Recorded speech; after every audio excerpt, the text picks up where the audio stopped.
और ये सोफा साफ करो इसे। पता नहीं ठीक से करो मेरी मेकअप। मेरा भी पफ दे दो, 2 घंटे से बैठी हूं मैं। दो शीशा। सर एज पर रिक्वायरमेंट सब चीजें रेडी हैं, बस वो ईशानी मैडम आ जाए। मैडम आ जाए, पता नहीं कब आएगी। जाओ जाकर देख कर आओ। सर जब वो आएंगे हमें पता चल जाएगा सर। पता नहीं कब आएगी, सबकी बैंड बजी पड़ी है। महारानी पता नहीं कहाँ रह गई है।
Hello Ishani ma'am. Makeup room ready है मेरा। हाँ मैम, जैसा आपको चाहिए बिल्कुल वैसा ही है, और आपका फेवरेट रूम फ्रेशनर भी है। और एक काम करो, डायरेक्टर को जाके बोल दो कि 2 से 3 घंटे तो लगते ही हैं, राइट? और मेरे मूड के ऊपर है कि मैं खुद ही रेडी होके सेट पे आ जाऊंगी। ठीक है? ठीक है मैम। चलो।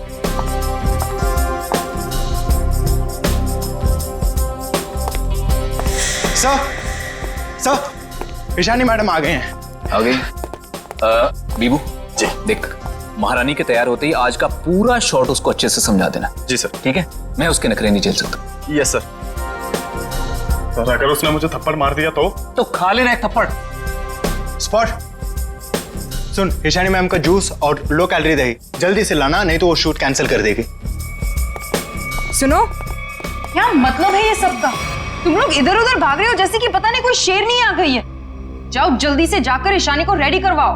अब भी मैं डायरेक्शन टीम को बोल के आती हूँ।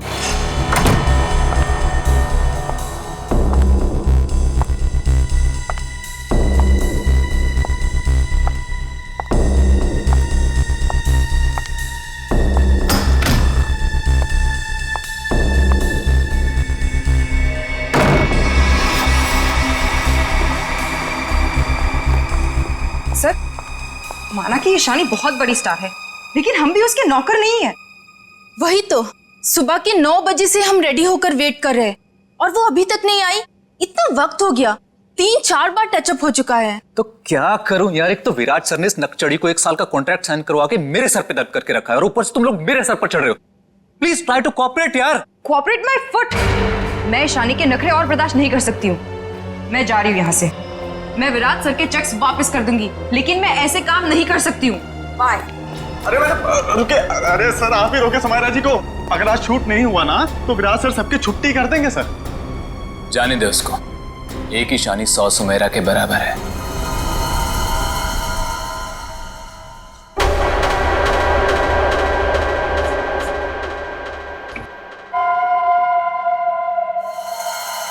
बीबू बहुत देर होगी, देखना कहां पर है, बुला उसको।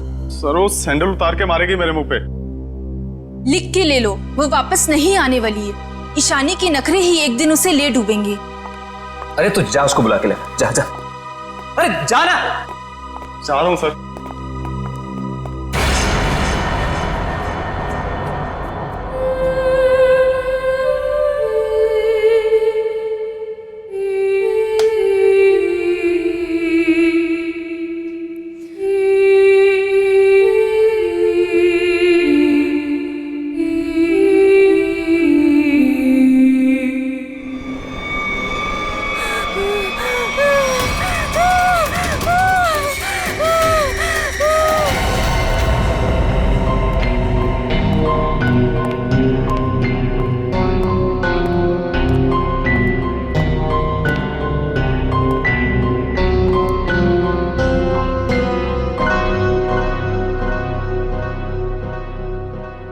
मैम मैम आप रेडी हैं तो मैं अंदर आ जाऊं? मैडम भाग जा यहाँ से, वरना तेरा पैर तोड़ दूंगी।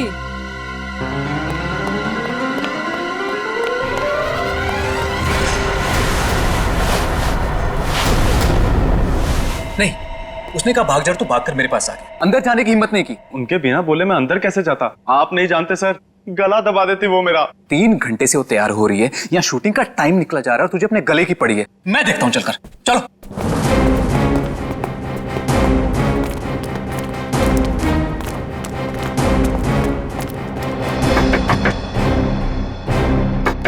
ईशानी। सर प्लीज, मैम गुस्से में लगती है, शूट छोड़कर चली जाएंगी। मैं तुम्हें कह रहा हूं चुप रहो। ईशानी दरवाजा खोलिए, अभी सब नहीं चलेगा, प्लीज दरवाजा खोलिए।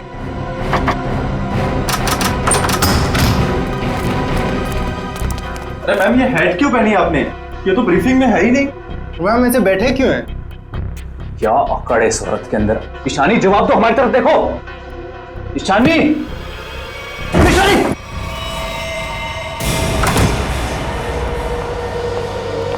कभी काम नहीं करूंगी मैं उस नकचड़ी शानी के साथ। मैं भी किसी से कम नहीं हूँ। अरे इतना टेंशन क्यों ले रही हो तुम देखना, मैं तुम्हें इससे बड़ा काम दिलाऊंगा। मैं अभी मम्मी को फोन करके बता देती हूँ कि आज मैं लेट आऊंगी।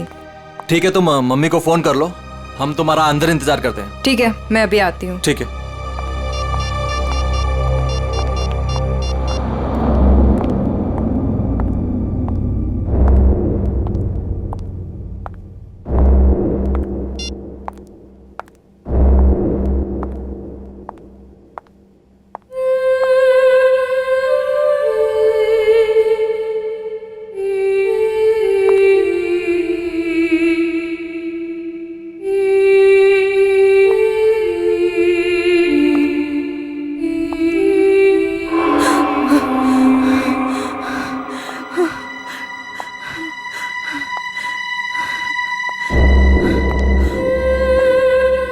कौन है?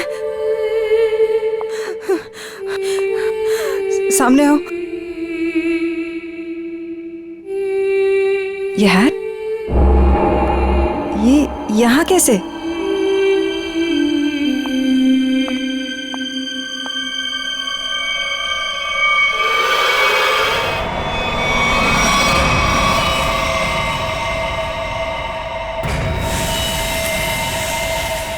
मारने के बाद इतना मेकअप करता है कातिल, ये लाल रंग का हैट, बड़ा अजीब केस है ये। सर ये मेकअप और सारा कुछ उस कातिल ने ही किया है। अच्छा, आखिरी बार कौन आया था ईशानी से मिलने? मैं गया था सर वहां पे, लेकिन उन्होंने अंदर से ही बोल दिया कि भाग जाओ वरना तुम्हारी टांगे तोड़ देंगे। टांगे तोड़ दूंगी? क्यों? सर एक्चुअली ईशानी अपनी मर्जी की मालकिन थी और वो अपनी मर्जी से ही शूटिंग पर आती थी। अगर गलती से भी उसको किसी ने कुछ बोल दिया तो कभी भी शूटिंग छोड़कर चली जाती थी। सर इसका मतलब काफी लोग होंगे जो ईशानी को नापसंद करते होंगे। ईशानी? क्या हो गया ईशानी को? किसने किया ये सब? आप कौन है? आप जी ये जो एड शूट हो रही थी ये मेरी एड है, मैं मालिक हूँ इस कंपनी का। ठीक है, इधर आइए थोड़ा। अच्छा बीबू, तुम वापस कितनी देर बाद आए थे प्रीतम और लोगों के साथ? सिर्फ कुछ सेकंड्स में, अगर कहें ज्यादा से ज्यादा बस 1 मिनट। 1 मिनट में? 1 मिनट में इतना सब कुछ किया? सर सर एक सेकेंड, यहाँ पे एक फिंगरप्रिंट मिला है और बाकी सब कपड़े ठीक है, मगर बस ये तो देखिए सर, ऐसा लग रहा है किसी ने कैंची से काटा है सर।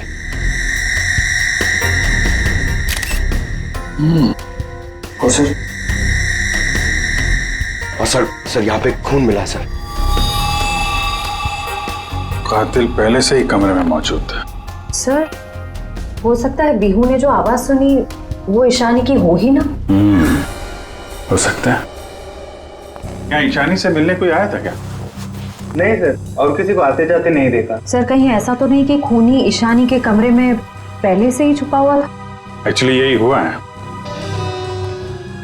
सब करने में टाइम तो गया ही होगा।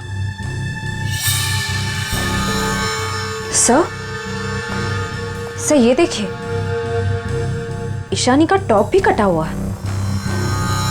इसे भी काटा गया है? उधर भी कपड़े कटे हैं, इसका टॉप कटा है। लगता है ये जानबूझ के किया गया है।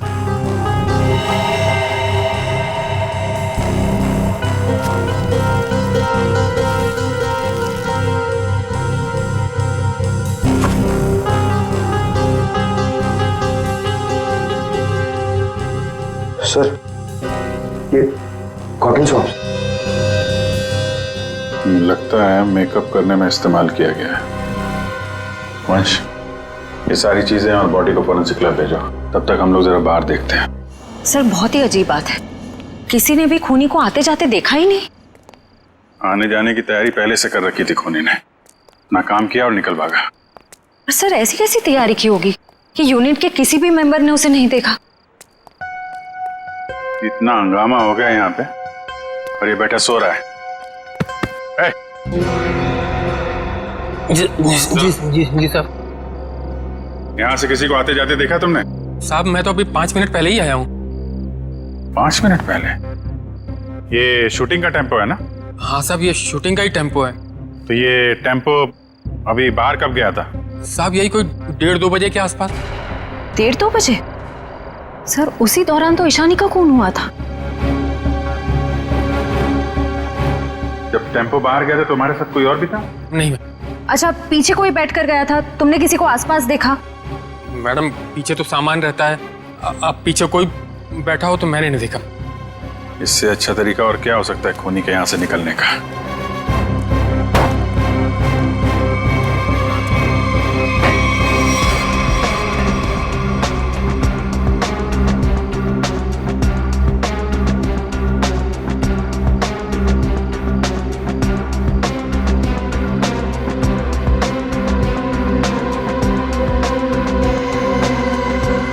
पीओपी का टुकड़ा ये यहाँ क्या कर रहा है? शूटिंग में तो कहीं भी धूल मिट्टी थी नहीं।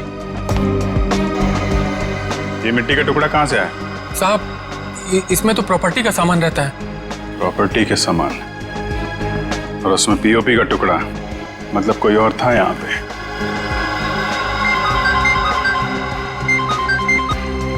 हेलो, क्या? कहाँ पे?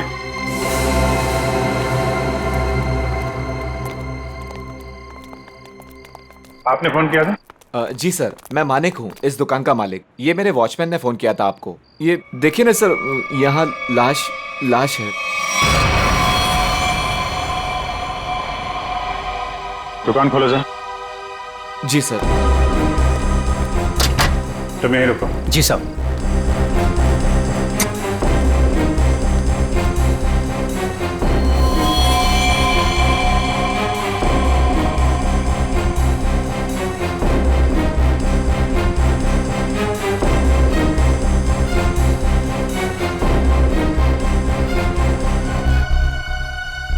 सर ये देखिए, इसका टॉप भी वैसे ही काटा गया है। इसका मेकअप निकालो, देखो कौन है ये। Yes sir. ये लाश दुकान में आई कैसे? सर मुझे नहीं मालूम। दुकान तो बंद थी ना, आपने ताला खोला है? मैं क्या बताऊं ये सब कैसे हुआ, और मैं इस लड़की को तो पहली बार देख रहा हूँ। सर मेकअप निकल गया। ये तो समायरा है ना? इसकी भी मॉडलिंग वाली फोटो हमने देखी थी वहां पे। हाँ सर। ये दुकान की चाबी आपके अलावा किसके पास रहती है? मेरी पत्नी सोनाली के पास, लेकिन वो तो पटना गई हुई है। अच्छा,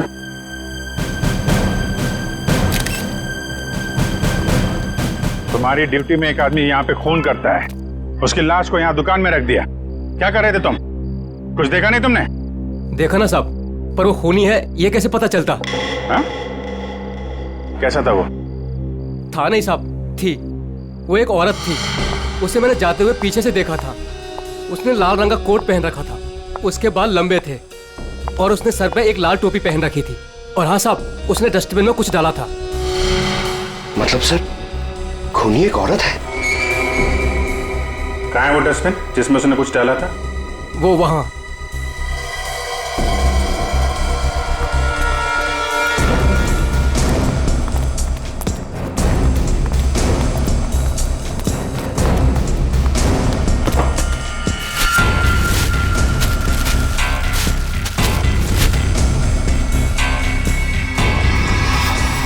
सर ये तो फिशिंग का सामान है, मछली पकड़ने का कांटा वाटा। सर ये तंगुस पे खून लगा है।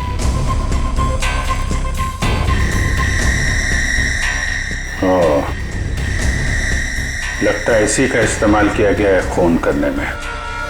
भरे दिन के उजाले में शूटिंग पर कोई मेकअप रूम में घुसता है और ईशानी को मार डालता है, और तुम में से किसी ने कुछ भी नहीं देखा और ना कुछ सुना है? ये कैसे हो सकता है? सर एक्चुअली ईशानी की परमिशन के बिना उसके कमरे में कोई नहीं जाता था। इनफैक्ट उसने बीबू को भी दरवाजे के बाहर से ही भगा दिया, और उसके बाद जैसे ही हम लोग गए तो देखा वो मरी हुई थी। चलो सर ये कास्टिंग डायरेक्टर है कीकू। लेकिन सर मुझे यहाँ क्यों लाया गया है? मैंने समायरा और ईशानी का गला थोड़ी काटा है। चुप! तुम ही वो कास्टिंग डायरेक्टर हो ना जो ईशानी और समायरा को जानते हो उनके मॉडलिंग की शुरुआत के दिनों से? जी सर। और विराज की शूटिंग पर तुमने ही भेजा था ना उन दोनों? हाँ सर। मतलब तुम अच्छी तरह से जानते थे कि वो कब और कहाँ मिलेंगे? देखिए सर गलती हो गई, अब मैं किसी को कहीं नहीं भेजूंगा। दरअसल 5 साल पहले ही मैंने वो काम छोड़ दिया था। 5 साल पहले काम छोड़ चुके थे? कुछ लड़कियों ने मेरे खिलाफ केस कर दिया था, उस वजह से मेरा ऑफिस भी बंद हो गया। तो फिर कल तुमने ईशानी और समायरा को विराज के शूट पे कैसे भेजा? दरअसल दोस्ती दोस्ती में विराज के शूट पर उनको भेज दिया था सर, लेकिन इन सब से मेरा कोई लेना देना नहीं है सर। फिलहाल तो हम मान लेते कि तुम्हें कुछ नहीं मालूम, तुमने कुछ नहीं किया। लेकिन एक बात याद रखो, अगर जरूरत पड़ी तो तुम लोगों को हम फिर से बुला लेंगे। जा सकते हो तुम।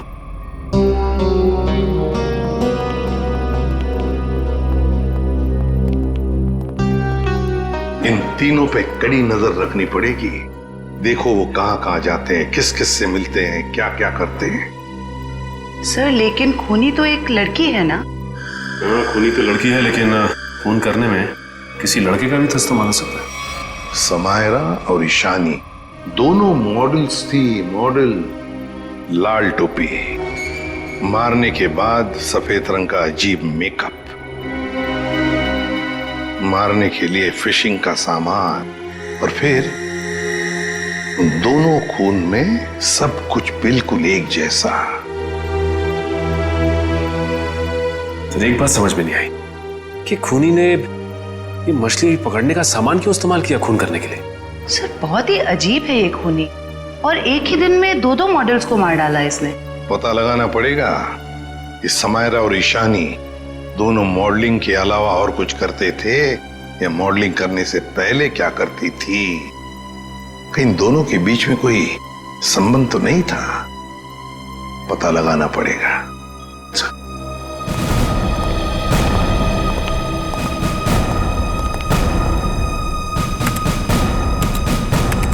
सर 2009 में समायरा और ईशानी ब्यूटी रिबन नाम की मॉडलिंग एजेंसी में काम करते थे, जिसका मालिक ये कीकू था। Kiku, casting director Kiku.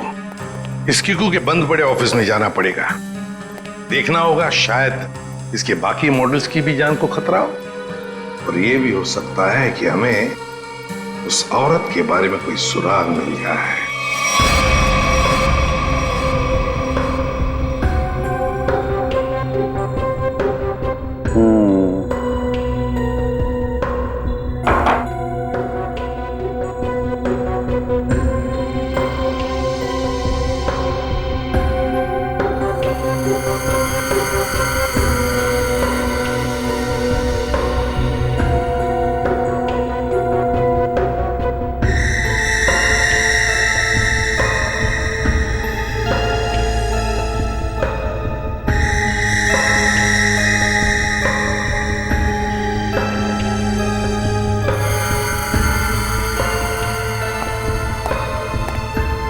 Sir हमारा शक बिल्कुल सही निकला। खून करने के लिए इस्तेमाल किया गया ये हथियार एक खास तरह का फिशिंग किट ही है।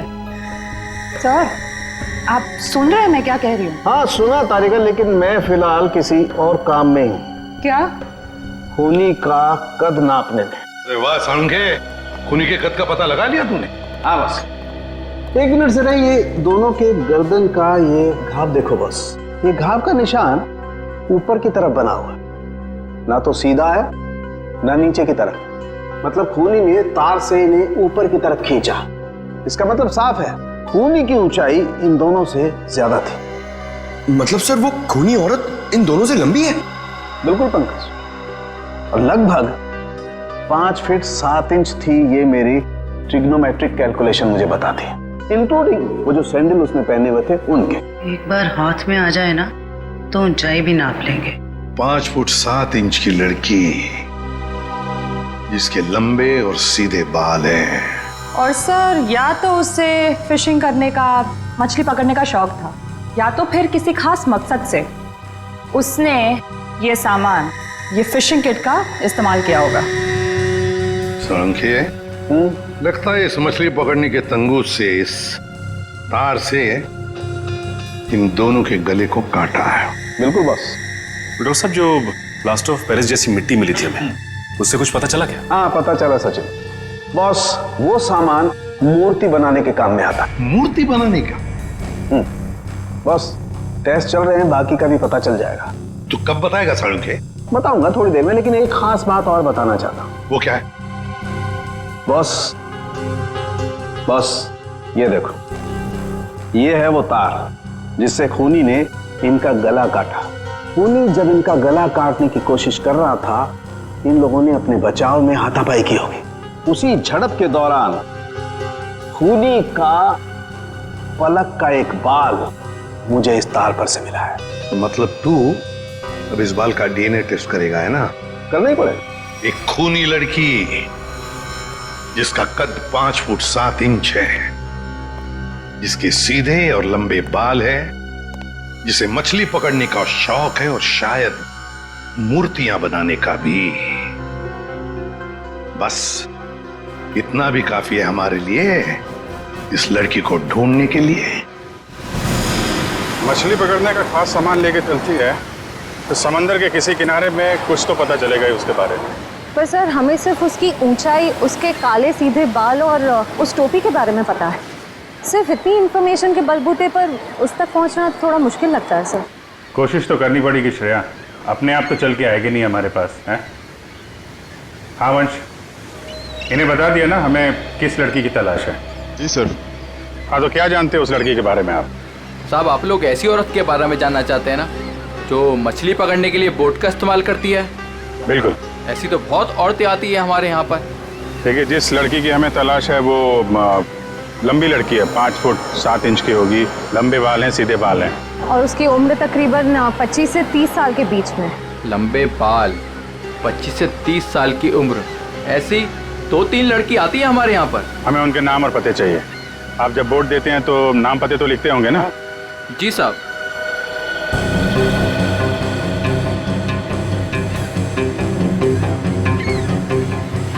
ये तीनों लड़कियां आती हैं 5-6 महीने से हमारे यहाँ पर अपने कुछ दोस्तों के साथ। केशा, एनी, शिखा। केशा, एनी और शिखा। मिलना पड़ेगा इन तीनों लड़कियों से। देखते हैं इनमें से कौन है वो लाल टोपी वाली लड़की। सर, कीकू जी ने टैक्स की चोरी की थी और कुछ लड़कियों के पेमेंट ना देने की वजह से इनकी शिकायत की थी, इसीलिए ऑफिस बंद हो गया। और इनका कोई क्रिमिनल रिकॉर्ड भी नहीं है सर। उसका खून हुआ है वो 2008 में कीकू जी की एजेंसी से ही लॉन्च हुई थी, इसलिए ये अभी शक के घेरे में है। विराज, तुम ये बताओ कि तुमने तो कीकू जी के साथ और उन मॉडल्स के साथ काम किया था, तो तुम्हें कभी लगा कि वो मॉडल्स किसी मुसीबत में है या फिर कीकू जी के काम में कोई गड़बड़ है? मैं ईशानी और समायरा के साथ पहली बार काम कर रहा था, और जहाँ तक कीकू जी की बात है तो पैसों के लेन देन में धांधली के अलावा इनमें दूसरी कोई कमी नहीं है। सर, इन तीनों मॉडल्स के कद, रंग और बाल खूनी से कुछ हद तक मिलते जुलते हैं। एक काम करो, इन सबसे पूछताछ करो कि मॉडलिंग के अलावा ये लोग क्या काम करते हैं, क्योंकि इन्फॉर्मेशन ये है कि आजकल इनमें से कहीं मॉडलिंग नहीं करती।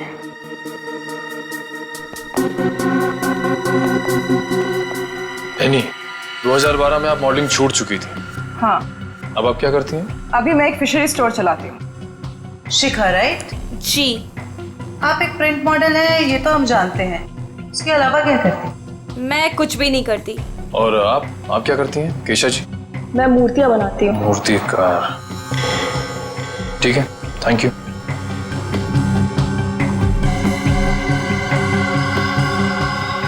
बिल्कुल खूनी की प्रोफाइल जैसा है। कंपनी का नाम रेड इंक। मेरा शक सही है, इस एजेंसी के मॉडल्स का ही कुछ राज है। सर, एनी, केशा और डॉली, उन तीनों के प्रोफाइल्स कुछ उन्हीं से मिलते जुलते हैं। सर, इनका संबंध मूर्तियां बनाने और फिशिंग से भी है। तो इनका प्रोफाइल पेशा दोनों शक के दायरे में है। एक काम करो, इन तीनों को ब्यूरो लेके चलो। सर, खूनी की लड़की ने जिस तरह के कपड़े पहने थे उस तरह के कपड़े आ गए सर। Very good. पंकज, इन तीनों के नंबर्स हैं ना हमारे पास? Yes sir. सेलफोन नंबर्स जरा ट्रेस करो, देखो जब उन दोनों लड़कियों के खून हुए तब ये तीनों कहां थी। Yes sir. जयंती सर। ले जाओ। जी, आप तीनों मेरे साथ आइए। कहाँ? अभी बताती हूँ, आओ।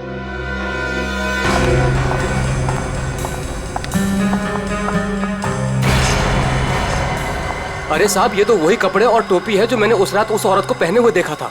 तो फिर अब जरा ध्यान से देखो इसे। क्या ये वही लड़की है, वही औरत है जो उस रात खून कर रही थी? सर, मैंने उस औरत का चेहरा सामने से नहीं देखा था, उसे जाते हुए मैंने पीछे से देखा था। जाते हुए देखा? जी सर। ठीक है, केशा जरा वहां तक चल के दिखाओ। सर, ये कैसी जांच है आपकी? जितना कहा है उतना ही करो।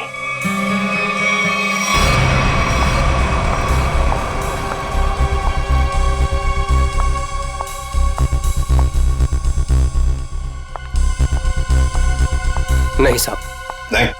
नहीं? ठीक है। आप आइए मेरे साथ।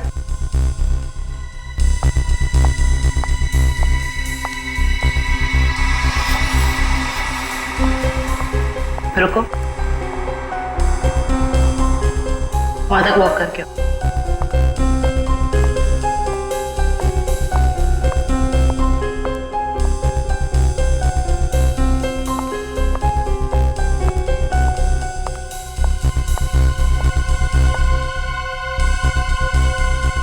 ये भी नहीं है सर।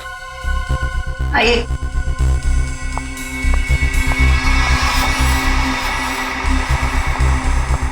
सर, इन्हें तो कपड़े काफी अच्छी तरह से फिट हो रहे हैं। हाँ, दिख रहा है। अब ऐनी जी जरा चल के भी दिखाइए।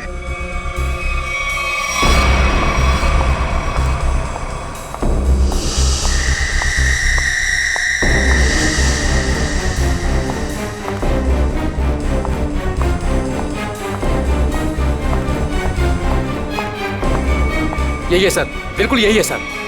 क्या बक रहे हो?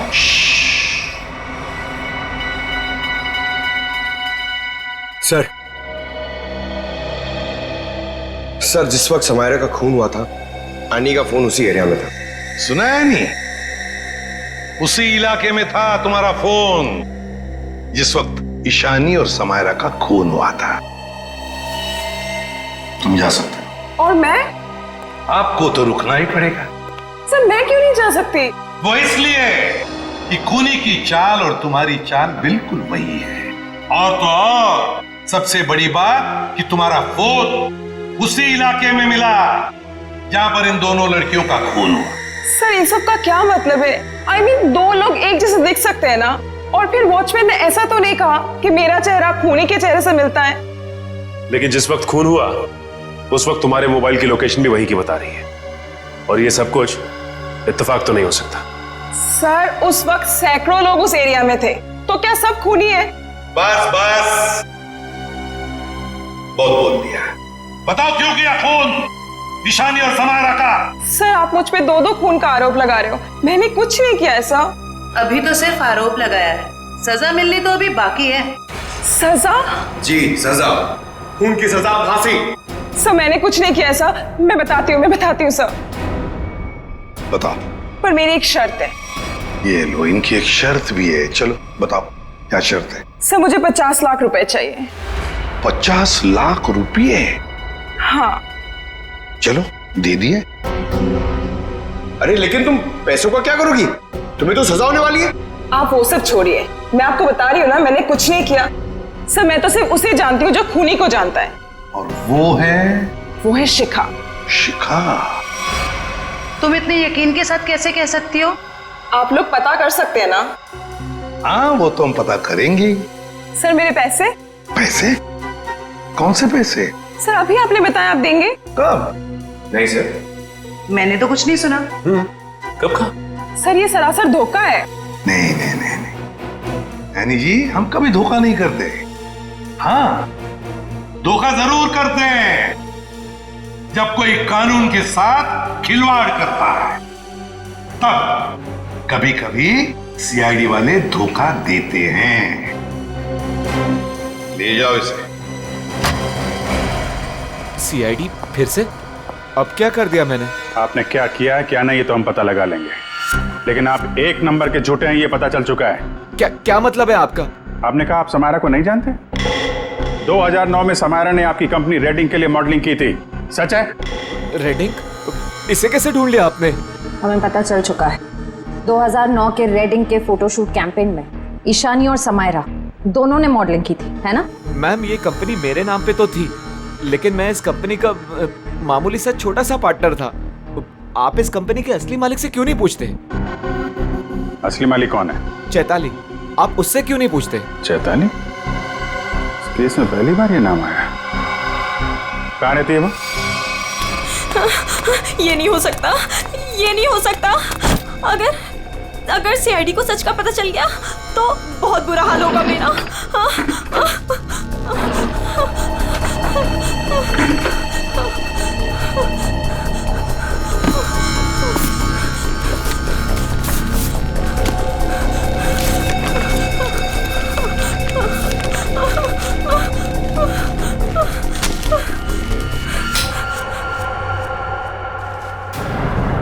कौन है? ये लाइट क्यों बंद कर दी? ये लाइट्स किसने ऑफ की?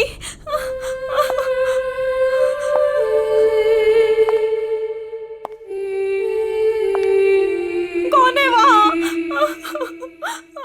कौन है वहां?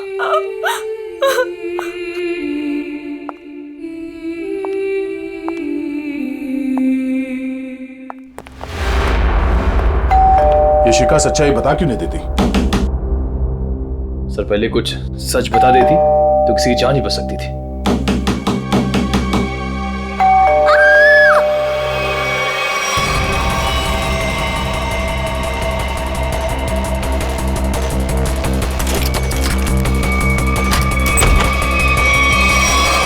शिका, शिखा, शिका,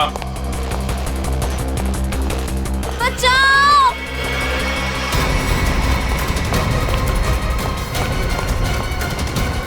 भाग गई। कोई बात नहीं, बच के जाएगी कहाँ? सर को जलाने की कोशिश भी की गई है। Oh no. शिखा,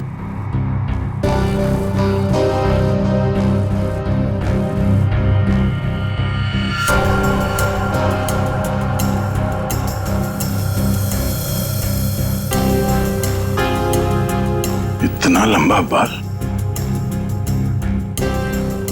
ये शिखा का तो नहीं हो सकता।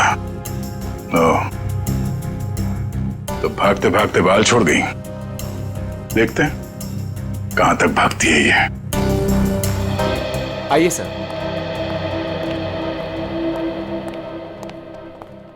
सर मैं यहाँ तब से नहीं आया जब से मेरी और चैताली की हिस्सेदारी वाली कंपनी बंद हुई है। पता नहीं है वो कहाँ है। घर की अच्छी तरह से तलाशी लो, देखो क्या मिलता है।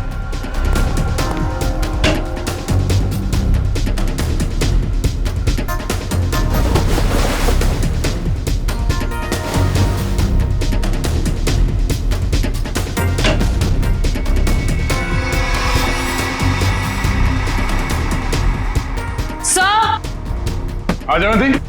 सर ये देखिए।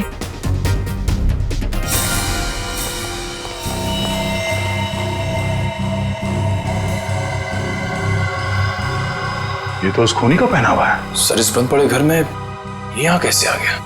चलो निकालो उसे बाहर।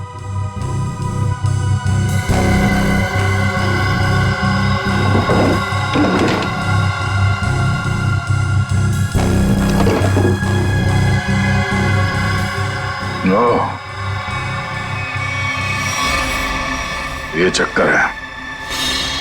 सारंगे, शिखा के घर की खिड़की से हमें एक बाल मिला, जरा मैच करके देख पलक के बाल से। ये रहा वो बाल सर, उस खूनी लड़की का बाल। बॉस, ये बाल हमारे किसी काम का नहीं, बेकार सबूत है। क्या मतलब? मतलब ये बॉस के खूनी के पलक का डीएनए रिपोर्ट आ चुका है। तो खूनी कोई लड़की नहीं, खूनी एक आदमी है। एक आदमी है जिसकी उम्र 40 से 45 साल। ये टोपी, लंबे बाल, सैंडल, ये सब धोखा है। तो मतलब खूनी कोई लड़की नहीं, बल्कि लड़की की भेष में आदमी है। ऐसा क्यों किया उसने? लड़की के भेष में क्यों? खून करने के और भी आसान तरीके थे उसके पास। लगता है ये खूनी कोई सरफिरा है। खूनी कोई सरफिरा नहीं, शैतान दिमाग का आदमी है ये, शैतान दिमाग का। सोच समझ के सब कुछ कर रहा है ये। एक काम करते हैं, जितने भी लोगों पर शक है ना, सबको यहां बुला लो, सबका डीएनए टेस्ट करते हैं।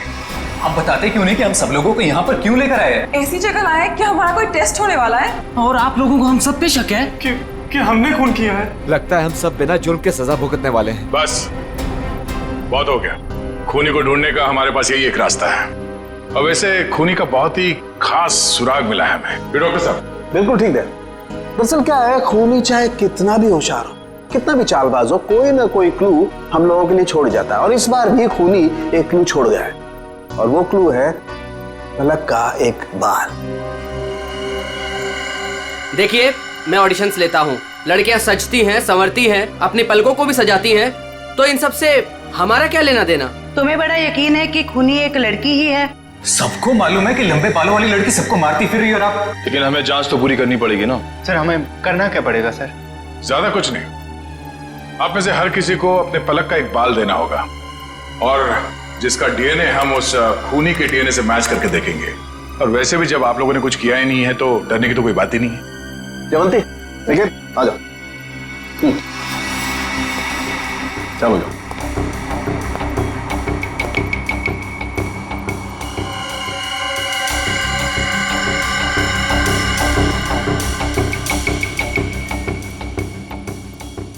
देखिए प्लीज, मेरी तबीयत ठीक नहीं लग रही, मुझे चक्कर आ रहे हैं, मुझसे ये सब नहीं होगा। अच्छा, तुम्हारी तबीयत भी अभी खराब होनी थी? सर आप इस जांच को बाद में भी कर सकते हैं। चलो प्रीतम, मैं तुम्हें हॉस्पिटल ले चलता हूँ, चलो। और चैताली किसी हॉस्पिटल में है क्या? निकल।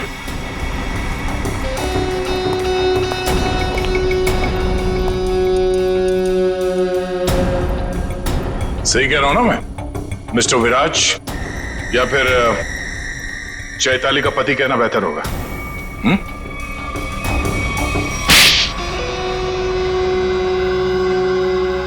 चैताली कहाँ है बताओ? चैताली अब इस दुनिया में नहीं है,